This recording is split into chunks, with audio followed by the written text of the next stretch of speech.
least everywhere, we have observed that where production takes place, there are aspects of degraded soils, there is a reduction in nutrition, there are runoffs. These are things we observe on a day-to-day basis. But also, there is market volatility. My friends, every small trading shop, trading center in this country has more than 5-7 agro shops with thousands or hundreds of herbicides, hundreds and thousands of fertilizers with different types of different label. So there's quite a lot of advertisement and quite a lot of promotion of inputs.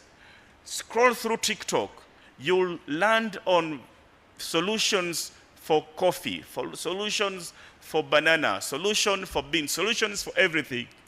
Less of this content is agroecological. But that generation of the young ones and those slightly ahead of them, their source of knowledge, their source of information is TikTok, is social media. Agroecology is less there. We haven't reached there, but actually the people we want to target are there. When we move ahead, in terms of the current challenges, things that we observe, maybe climate change may be in abstract, but like it or not, across the country, we can observe issues related to food availability in terms of numbers, in terms of quality. If you have been attending these sessions for the last 10 years, you are wowed by the number of exhibitions farmers are making here when you go to the exhibitions outside. But so many of you who live around the cities, around Kampala, perhaps you see these foods again the next time you come back here. These are very scarce, these are very limited, but in our shops, in our markets, in our everywhere, there is maize, there is rice, there is beans, so there is actually less diversity. There are also issues related to nutrition. The health people in this room, if they are there, they will tell you about lifestyle diseases. They will tell you about the nutrition issues. The most, I would think, popular medical doctor in this country, if he is, I'm not sure about that, is Dr. Kasenene. And you know what he does? He tells people how to feed on greens, purely greens. People are reducing weight by 50 kilograms, by 40 kilograms, by only eating fruits and greens, agroecology. So there is actually a nutrition value in agroecology, but also there is need for us to deal with the climate change, the climate shocks. Like it or not, the things we have been growing over the years, as time goes, they become more and more susceptible to pests, more susceptible to droughts and things like that. And of course, post-harvest losses. Now, what do we want to see in terms of the agroecology nexus? We want to see, the next picture that you'll see up on your screen is really a clear, holistic approach to managing food systems. We want to see approaches that are people-centered, that are considerate to the planet, and actually offer prosperity. The Honorable Minister or the President perhaps has gone. You cannot speak to government, you cannot speak to policy unless there is an aspect of prosperity. And by the way, also people are doing agriculture to make money. Maybe even most of us are here because we want to have money. So in terms of people, there is a need, if we want to achieve that, to have participatory decision making, to support people to make improvements in what they are doing, but let them be at the forefront of this. People take up innovation, people take up and technologies, but what we have not seen as much as possible is supporting people to be innovators, to create these solutions. In terms of the planet, like it or not, we've seen a number of degraded ecosystems, so there is a need for restoration. And I want to refer you to something I discovered about 15 years ago. Probably you can go on YouTube and search the same area. Uganda doesn't have even a quarter of the lowest plateau area in China that was restored. I want to refer you to that to go and see the restoration of the lowest plateau area, on how much agroecology, how much innovation, how much local solutions can actually restore degraded ecosystems. In terms of prosperity, there are new emerging terms that we need to pay a lot of attention to, but these are very important. Issues to do with circular economies that are now replacing the systems and agroecology, as those who attended my class. Now there's a need to ensure that whatever we do is reused, is recycled, is repeated, and aspects of ensuring that the farmer is at the forefront of this empowerment of farmers. In a nutshell, and that's the last slide I'm going to say about scientific things, and I try to focus on practice. So we want to see production systems that are helping to conduct nutrient recycling and energy. We want to see enhanced biodiversity on our farms. We want to streamline or strengthening farmer knowledge, but also we want to build local value chain.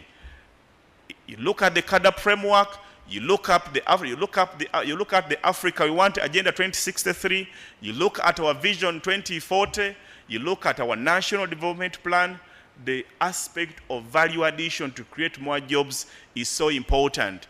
We have not yet exhausted our capacity, and I think this is the call to action among all of us to engage in innovative approaches that support building local value chains.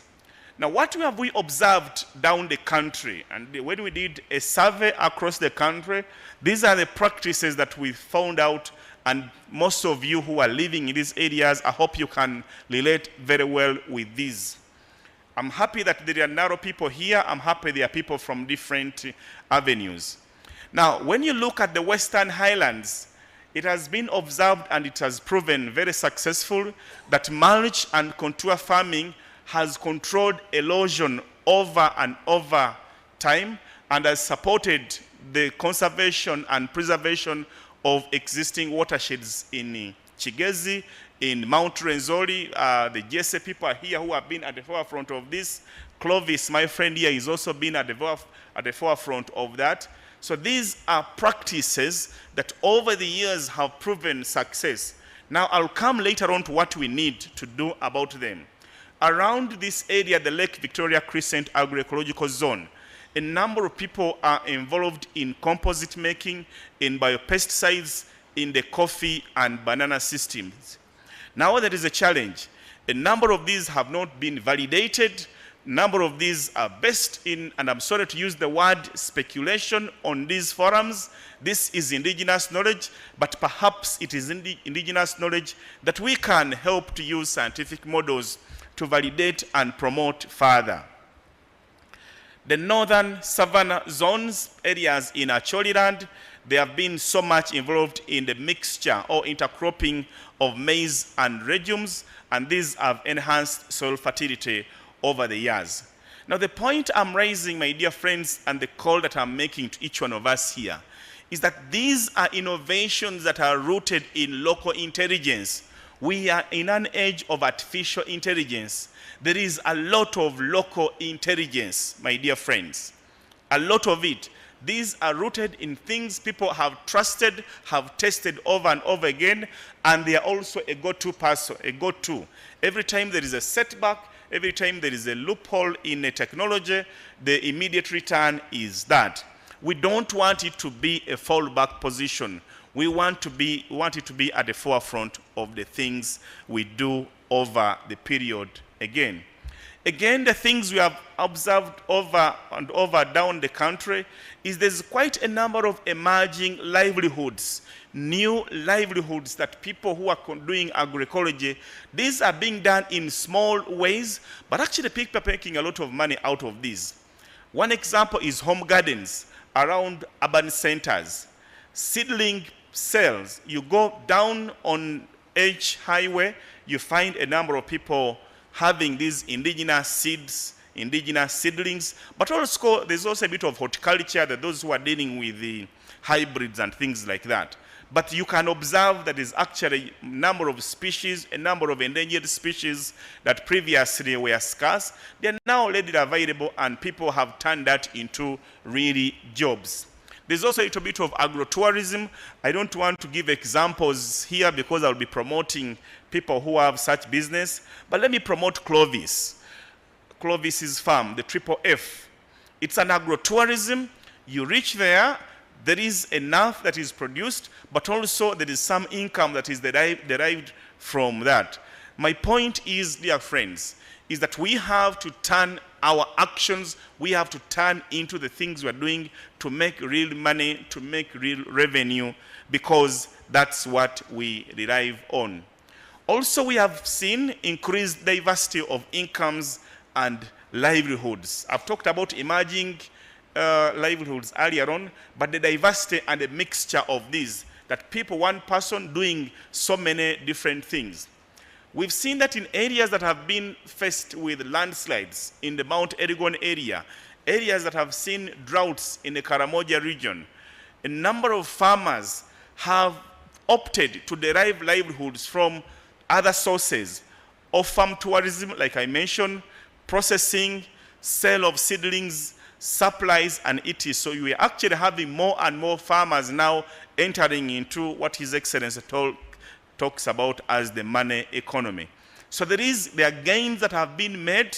As I try to wrap up, I don't want to overspeak.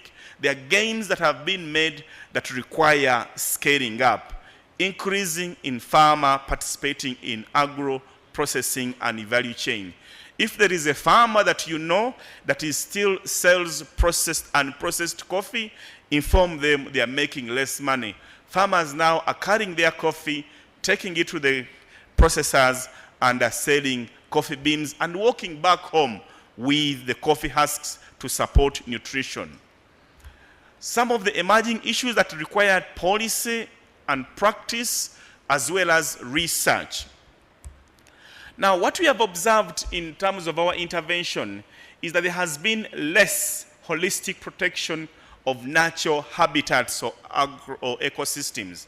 There's quite a lot of interest, even within these rooms among us, to conserve particular species. So if someone identifies that this species is medicinal, they will pick it up wherever it is, take it to their homes, plant it around the compounds. This has become quite more common. A number of these are not integrated approaches. You go to our compounds and someone will tell you, this is tephrosia, this treats this is very good for nutrition. Well done. But again, we are taking them away from their natural ecological system. Perhaps you could be contributing to altering. So our call is to have a much more holistic protection of natural habitats and ecosystems. There's also less integrated systems. I think wherever you see, and I'm quite glad that now research institutions are coming to this platform. You can be my witness, my dear friends. A few years back, every time to see an agricultural scientist, a plant breeder, a biotechnologist in this room looked criminal. And I also asked people who are into agroecology, we never wanted to have to go into those spaces. I don't know. I keep referring to people, but since they are here, they will not be annoyed. Professor Chichewa is here. I remember one time in 2009, a professor in Makerere asked him, what is science in this agroecology? The discussion went very long. All of you who know Professor Chichewa, you can guess where it ended. But at least now, we are seeing more and more of different science backgrounds meeting and also wanting to contribute to agroecology. Let me just tell you and give you two examples. In the last intra-Africa academic mobilities, out of the 7 projects that were funded, there were 2 projects that were related to agroecology. Very recently, Uganda Matters University has been implementing a World Bank Center of Excellence on agroecology.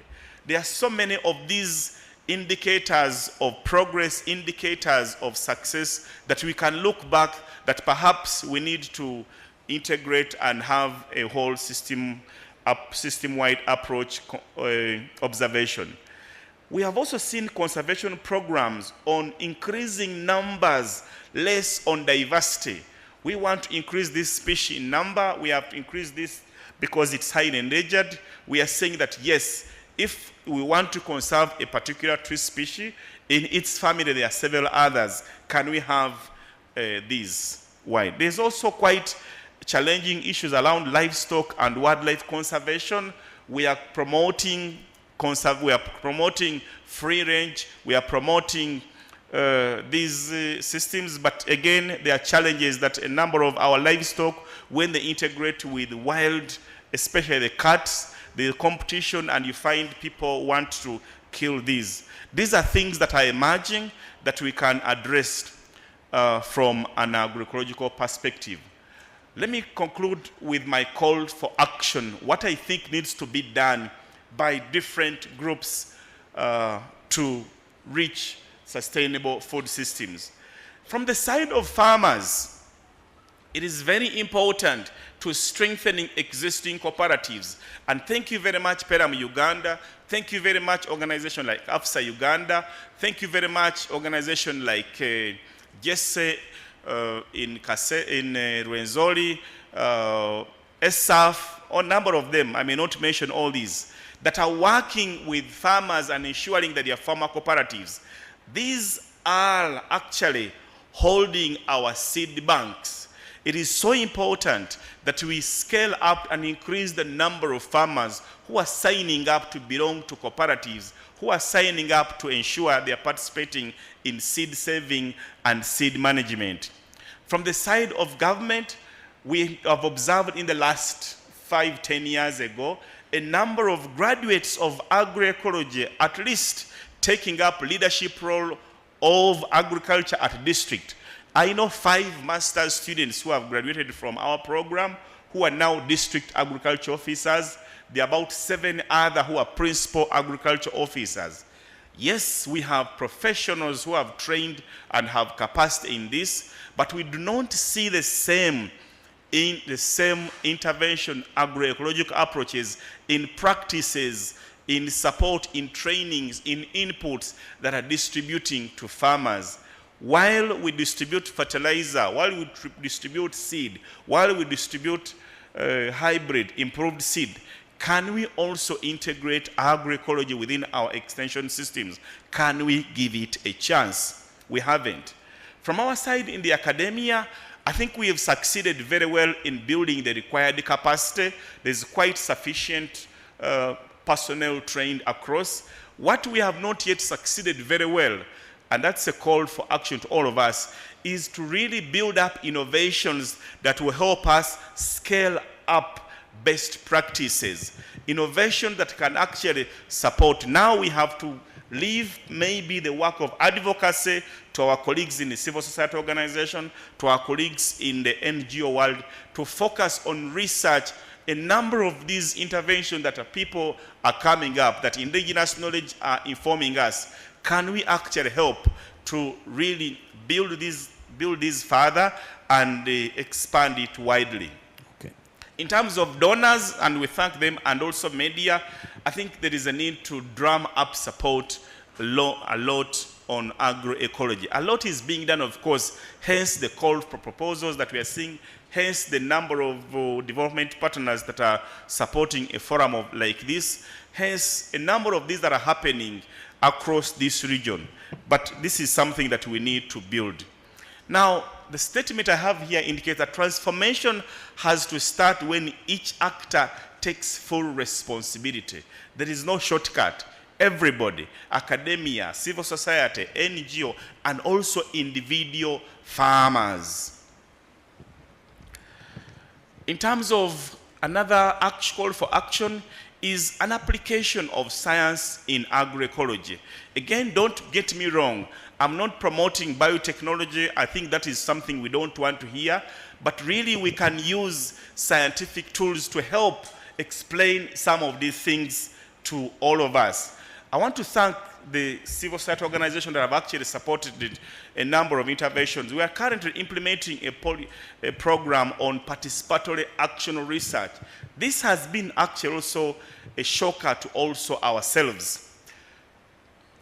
To engage, to participate, to ensure that farmers are engaged and also helping to find solutions. Some of the tools that can be used that I want to refer to you is system mapping and causal loops to ensure that at least farmers or people who are involved in agroecology can visualize these things, can see these things in real action. participatory action research. There are now a number of integrated approaches that can actually help us understand whether our soils are healthy, our soils are good. For example, the number of earthworms, the organic matter, and etc. And of course, the biodiversity assessment before any production takes place. Those are things that for me, I think can be very helpful. Currently, in the academic world, we are working on developing decision support tools and mechanisms that can help us validate. Of course, we want to convince more and more people, not that we want to dilute this, but we want to get policy makers, we want to get donors, we want to get the scientists on board by developing tools that can help us project and clearly indicate how agroecology is supporting innovations. The other and the last thing I'm going to mention is gender and inclusivity. It's very important. I don't want to ever overemphasize on this.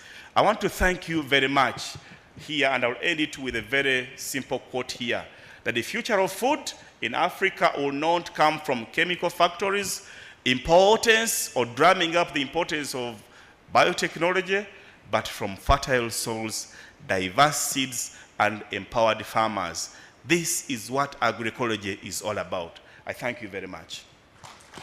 Wonderful. Thank you very much, Dr. Joseph, for such an incredible presentation.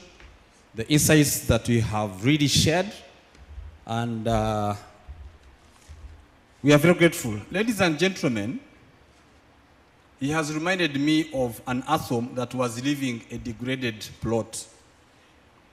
And the farmer asked, "Where are you going?" The earthworm replied and said, "I'm going to the neighbor's plot," because for him he feeds his soil. Members, do you know that even an earthworm can migrate where the working conditions are not favorable?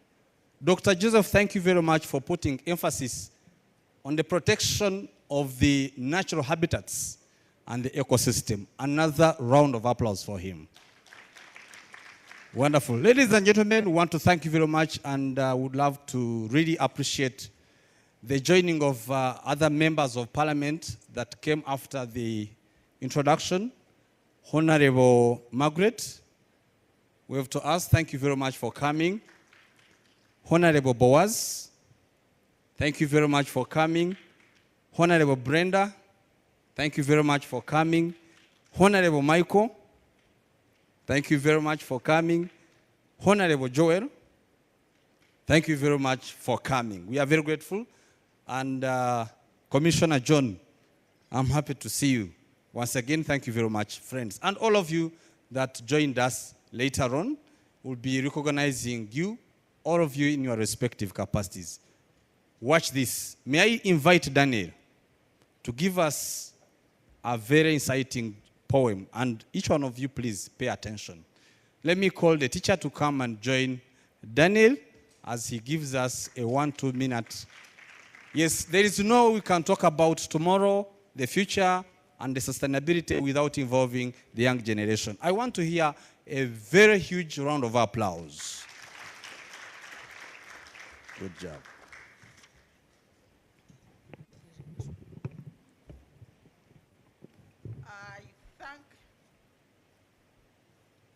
I take the opportunity to thank STAR Uganda that has now brought us on board to attend this 7th National Agroecology Actors Symposium. I am Katsima Christine, a primary school teacher from Buhinga Primary School. I thank also, we partner with STAR Uganda, that is joint effort to save the environment. We are here because they support us mostly at school, together with the KRC, Rwenzori region, that made us participate in SF Uganda that had organized a national poem competition. So we are here because Tumwine Daniel is now representing all schools at national level. We advocate for agroecology practices through basically demonstration gardens at school. As I've told you, also participate in competitions of debates and poems. So Tumwine Daniel is here today to present a poem that is advocating for agroecology practices. Here is Tumwine Daniel. Good morning, ladies and gentlemen. My name is Tumwine Daniel, a pupil at Wihinga Primary School, located in Fort Portal Tourism City, with a poem entitled A Symphony of Hope. A symphony of hope. In the fields of green, where life begins, agroecology's wisdom, a story to spin. A balance of nature, a delicate dance between the earth and humans, a harmonious trance. The soil's rich fertility, a treasure to behold. Compost and cover crops, stories untold. The microbes work tirelessly, breaking down decay, releasing nutrients in a never-ending way. The pollinators buzz in a joyful throng, bees and butterflies singing their song. From flower to flower, they flit and play, collecting nectar on a busy day. The crops stand tall in a diverse array, a rainbow of colors, a symphony to sway. From maize to beans to squash and more, a polyculture's beauty forever in store. A farm's ecosystems, a web of life to survive, where every creature has a role of strife to thrive, from beneficial insects to soil-dwelling worms. Each plays a part in the agroecological farms. The farmer tends with love and gentle care, observing nature and listening with share. A beacon of change through the years, a connection to the land that dispels all fears. Therefore, let us grow roots and weave these tales of the earth to believe. In practice bold, a future retold. And in agroecology, we delight and achieve a symphony of hope. Thank you.